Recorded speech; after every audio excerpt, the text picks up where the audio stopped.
Oi, gente! Hoje nós vamos falar sobre esse tema, um tanto quanto polêmico, que está no título, o dia que eu fui expulsa da Igreja Católica.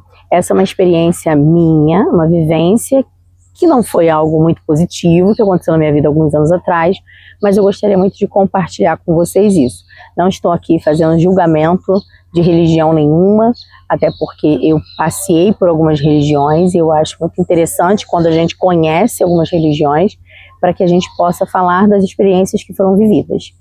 E se você não me conhece, meu nome é Alba Michele, eu sou terapeuta, escritora, taróloga e falo sobre autoconhecimento e espiritualidade aqui no YouTube. Então, se você gosta desse tipo de conteúdo, já se inscreve no canal, curte esse vídeo, compartilha com quem você acha que pode se identificar. Bom, isso já aconteceu alguns anos atrás. Eu fui nascida e criada na Igreja Católica. Só que eu sempre fui muito questionadora, eu fui muito aquela buscadora que quer saber sobre tudo, que quer conhecer sobre tudo. E a religião, ela nem sempre vai te responder tudo, porque existem dogmas, existem doutrinas, existem segmentos que todas as pessoas que estão dentro de religiões, elas precisam seguir, né? Senão não tem porquê você estar na religião. E dentro da religião é muito difícil alguém gostar, difícil que líderes, pessoas acima gostem de outras pessoas que venham questionar algumas coisas, né? Ninguém gosta, quando a gente questiona a Bíblia, um católico, um evangélico pode não gostar, né? Porque você está questionando a palavra de Deus. Eu entendi nesse processo, nessa minha caminhada, que não era legal você ficar questionando muitas coisas dentro da igreja. Mas naquele momento eu ainda não tinha esse entendimento, eu fui ter esse entendimento muito mais tarde. E aí nesse dia, o que aconteceu nesse período, né? Por que isso chegou a esse ponto? Eu poderia amenizar e colocar expulsar entre aspas, mas eu acho que expulsar na palavra no sentido geral é realmente a pessoa que não te quer naquele lugar. Então assim, eu fui convidada a sair do lugar de uma certa forma. E o jeito que foi tratada a situação é realmente me sentir expulsa daquele lugar. Eu não pertencia àquele lugar. E tudo que a gente quer é pertencer a um lugar, fazer parte de um lugar, ser querida num lugar, ser amada num lugar. Então eu queria ser respeitada, eu queria ser amada, eu queria ser querida, até porque eu estava levando arte para dentro desse lugar.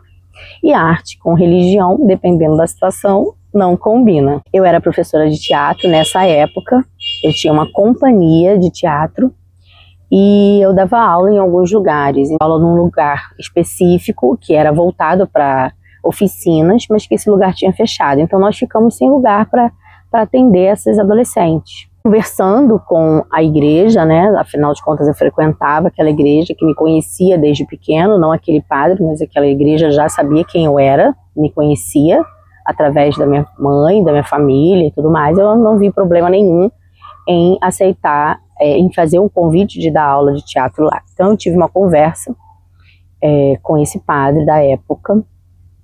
É importante dizer que ele era um padre que não era do Brasil.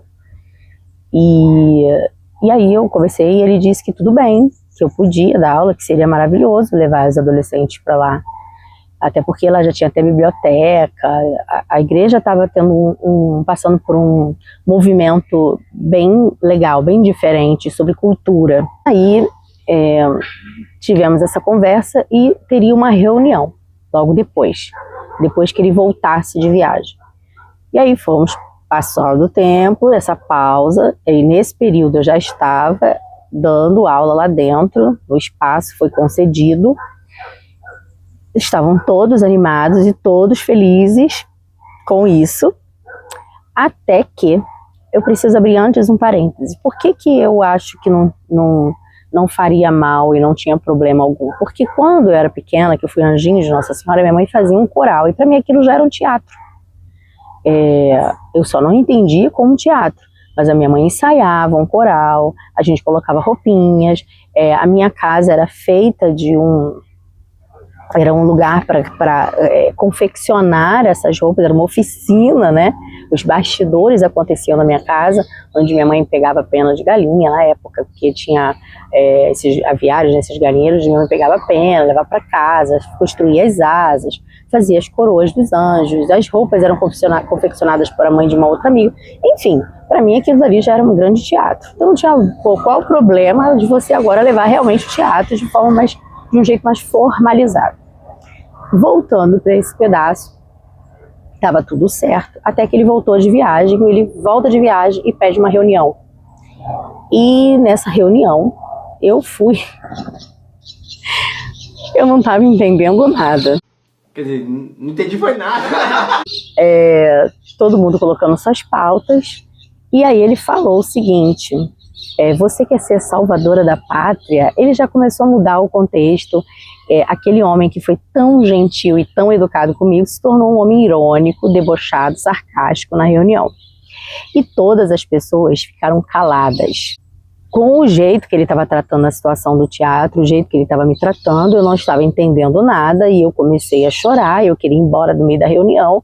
E eu lembro de alguém segurando a minha perna assim para eu ficar até o fim. Hoje eu me pergunto por que eu fiquei, o que estava acontecendo comigo. O que está acontecendo? O que está acontecendo? Naquele momento que eu fiquei meio anestesiada. Ele não queria mais o teatro. Ele disse a seguinte frase: se você não compactuar com as minhas ideias, você não tem por que ficar aqui com o teatro. E aí eu falei, eu não compactuo, porque eu não sei que ideias eram essas, né? Naquele momento eu não estava sabendo o que estava acontecendo. E eu fui para casa muito mal, eu chorei muito, eu fiquei muito arrasada, eu falei muito com a minha mãe, chorei de mistura de raiva, mistura de frustração, mistura de tristeza, de decepção, uma coisa louca. Me acolheu, todo mundo me ouviu, eu não entendi, foi nada. E eu fui desabafar no Facebook, explicando, né, que acabou, não teria mais o teatro, passando para todos os pais e mães e tal, que o padre não estava mais de acordo. E aí uma pessoa veio no privado, né, no Message, e falou assim: eu sei por que ele não te quer lá. E aí ela me mostra ele no carro da polícia, no carro da Polícia Civil. E aí quando eu jogava no Google, mais matéria dele vinha sobre o caso, né? E tinha histórias dos lugares onde ele passou. E eu falei, como isso? A gente está falando, gente, de 2011, 2012, há muitos anos atrás, onde as informações ainda eram muito escassas. Nem todo mundo tinha direito à informação. E aí eu falei, ué, que esquisito, então eu preciso que ele explique o que é isso. E aí eu imprimi, levei tudo impresso e fui lá. E eu falei, padre, o senhor pode me explicar o que está acontecendo aqui? Por que o senhor está dentro do carro da polícia? Automaticamente aquele homem foi para trás de um vidro, veio uma secretária dele segurar na minha mão, segurar no meu braço, para tentar me acalmar de alguma coisa que eu também ainda não estava entendendo. E ele disse, eu sou inocente. Eu falei, poxa, se o senhor é inocente, o poder que a igreja tem, né, teria tirado seu nome do Google, não tem por que o seu nome estar aqui. Eu quero que o senhor me explique o que está acontecendo, porque a gente está dentro de um lugar onde aqui não se permite esse tipo de... Eu morava numa comunidade. E aí, gente, entrou uma coisa de um transe tão louco que eu comecei a ficar esbravejada, nervosa, porque eu falava, solta da minha mão, não me segura, eu falava para a secretária assim, me solta. E tudo aquilo parecia uma cena de filme. E a igreja tinha algumas pessoas em oração, porque era uma quinta-feira, as pessoas estavam orando.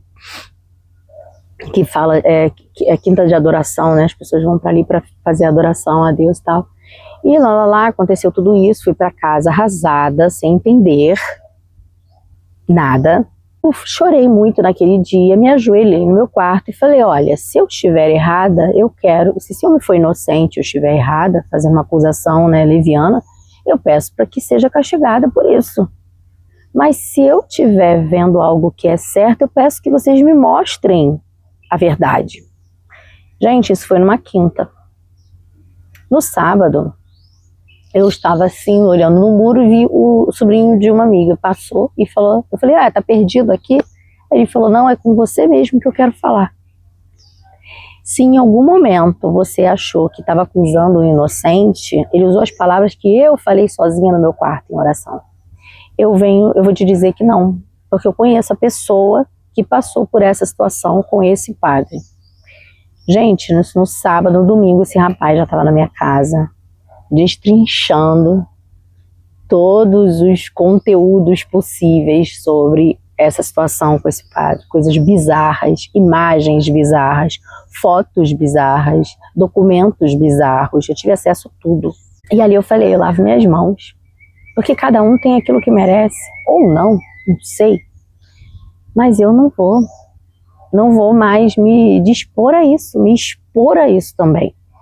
E aí eu lembro que nesse período minha mãe, que já tinha passado dos 80 anos, ela ficou 7 meses mais ou menos sem frequentar essa igreja. Ela ia para uma igreja lá longe, porque as pessoas já apontavam ela, olha, a sua filha fez isso. E esse padre foi afastado da igreja. Existe isso aqui, antes, é importante também dar essa parte, eu conheci muitas pessoas à volta que sabiam dessa história e disse, não mexe com a igreja católica. Não mexe, não fala nada, porque coisas bizarras aconteciam, né, com quem se metia. E aí eu falei, sabe de uma coisa? Deixa pra lá. A verdade apareceu, eu pedi que a verdade fosse mostrada, a verdade foi mostrada, já entendi tudo isso e acabou. E quando entrou o Papa, né, o nosso segundo Papa, eu falei para mim mesma, agora esse padre cai de uma vez por todas. Na verdade, ele não tinha sido afastado, tá? Ele ainda ficou esses tempos aí. E aí esse Papa entrou e ele foi afastado de uma vez por todas. Depois disso, eu soube que a mesma pessoa que falou mal de mim, que me criticou, a mãe de um dos jovens e tal, a própria filha, aos 15 anos, 16, não sei, tinha engravidado de um outro padre de lá de dentro. Então, assim, coisas bizarras que aconteceram e que, para mim, foi a resposta. A gente tem que entender o seguinte, existe resposta para todas as orações. E às vezes o silêncio também é a resposta. No meu caso, eu tive a resposta porque, afinal de contas, eu pedi a verdade, se eu tivesse errada, que me mostrasse. E logo depois, tudo veio à tona e tudo aconteceu. Então, gente, ali eu conheci um lado muito ruim dos seres humanos, porque eu fui muito linchada, eu fui muito xingada, eu fui muito ofendida por muitas pessoas. Eu vi o lado ruim, o lado pior do ser humano dentro dessa religião. Isso significa que eu não tenha o entendimento sobre a espiritualidade que eu vivenciei, que eu abomino. Não, eu continuo amando Maria, a mãe, né, a Virgem Maria, porque eu tive uma conexão muito forte com a Virgem Maria, que um dia eu venho aqui contar sobre isso também. Eu tive muitos lados positivos dentro desse aprendizado da Igreja Católica, mas o lado ruim, sombrio, podre do ser humano, eu conheci. E dali eu não tive mais, eu tive a certeza de dizer que eu não era católica, até porque o católico, quando fala católico não praticante, não existe. Não existe um bandista não praticante, o candomblessista não praticante, o evangélico não praticante. Porque todo mundo que está numa religião, ela pratica aquela religião, ela pratica aquelas doutrinas, ela pratica as regras, né?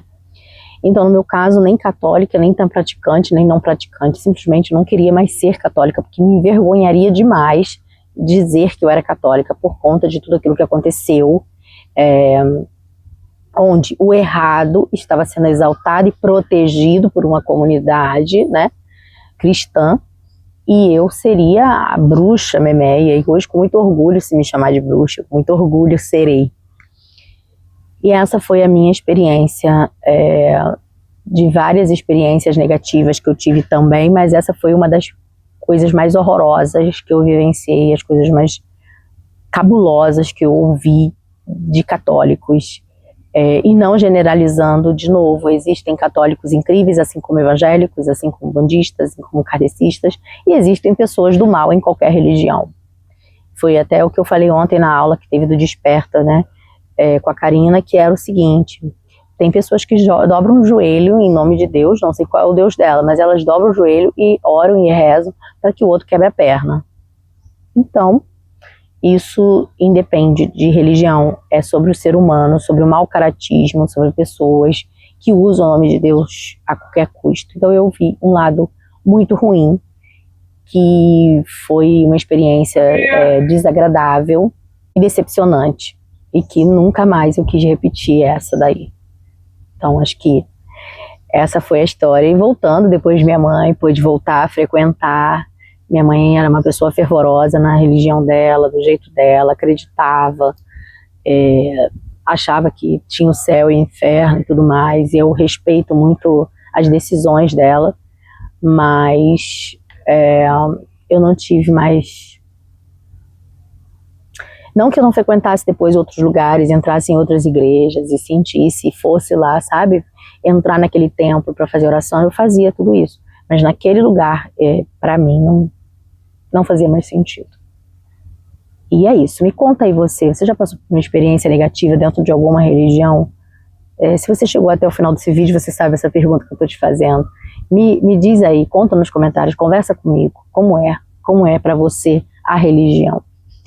Eu quero deixar aqui no link dessa descrição a comunidade Desperta, que é uma comunidade que muitas mulheres vêm conversando às segundas-feiras, falando sobre religião, espiritualidade, crenças, terapias, autoconhecimento, espiritualidade. Vou deixar também o link do meu WhatsApp para quem quiser contato sobre os trabalhos que eu ofereço dentro da terapia, dentro das cartas do tarô, enfim. É isso. Espero que você tenha gostado desse vídeo. Se inscreve mais uma vez, se inscreve, curte, compartilha e vamos nessa jornada de autoconhecimento e espiritualidade. Um beijo, até a próxima, se cuida. Tchau!